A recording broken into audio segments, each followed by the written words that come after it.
Bacaan liturgi Rabu 21 April 2021, Hari Biasa Pekan Paskah ketiga. Peringatan fakultatif Santo Anselmus, Uskup dan Pujangga Gereja. Bacaan dari Kisah Para Rasul. Setelah Stefanus dibunuh, mulailah penganiayaan yang hebat terhadap jemaat di Yerusalem. Mereka semua, kecuali rasul-rasul, tersebar ke seluruh daerah Yudea dan Samaria. Orang-orang saleh menguburkan mayat Stefanus serta meratapinya dengan sangat, tetapi Saulus berusaha membinasakan jemaat itu.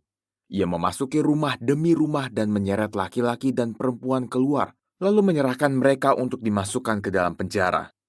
Mereka yang tersebar menjelajah seluruh negeri sambil memberitakan Injil. Filipus pergi ke suatu kota di Samaria dan memberitakan Mesias kepada orang-orang di situ. Ketika orang banyak itu mendengar pemberitaan Filipus dan melihat tanda-tanda yang diadakannya, mereka semua dengan bulat hati menerima apa yang diberitakannya itu. Sebab dari banyak orang yang kerasukan roh jahat, keluarlah roh-roh itu sambil berseru dengan suara keras, dan banyak juga orang lumpuh dan orang timpang yang disembuhkan. Maka sangatlah besar sukacita dalam kota itu. Demikianlah sabda Tuhan, syukur kepada Allah. Mazmur tanggapan. Bersorak-sorailah bagi Allah, hai seluruh bumi. Bersorak-sorailah bagi Allah, hai seluruh bumi. Bersorak-sorailah bagi Allah, hai seluruh bumi.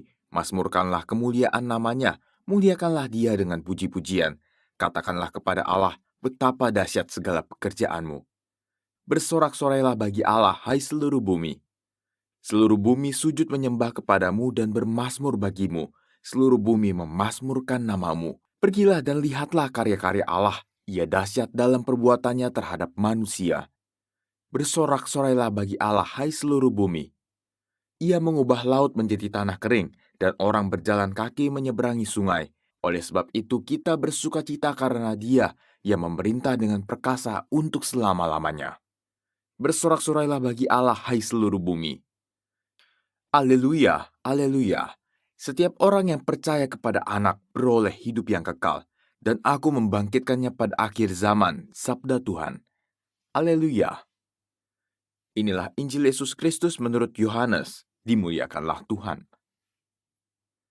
Di rumah ibadat di Kapernaum, Yesus berkata kepada orang banyak, Akulah roti hidup. Barang siapa datang kepadaku, ia tidak akan lapar lagi. Dan barang siapa percaya kepadaku, ia tidak akan haus lagi. Tetapi aku telah berkata kepadamu, sungguh pun kamu telah melihat aku, kamu tidak percaya. Semua yang diberikan Bapa kepadaku akan datang kepadaku, dan barang siapa datang kepadaku, ia tidak akan kubuang. Sebab aku telah turun dari surga bukan untuk melakukan kehendakku, tetapi untuk melakukan kehendak Dia yang telah mengutus aku. Dan inilah kehendak Dia yang telah mengutus aku, yaitu supaya dari semua yang telah diberikannya kepadaku jangan ada yang hilang, tetapi supaya kubangkitkan pada akhir zaman. Sebab inilah kehendak Bapa-Ku, yaitu supaya setiap orang yang melihat Anak dan yang percaya kepadanya beroleh hidup yang kekal, dan supaya aku membangkitkannya pada akhir zaman. Demikianlah Injil Tuhan, terpujilah Kristus.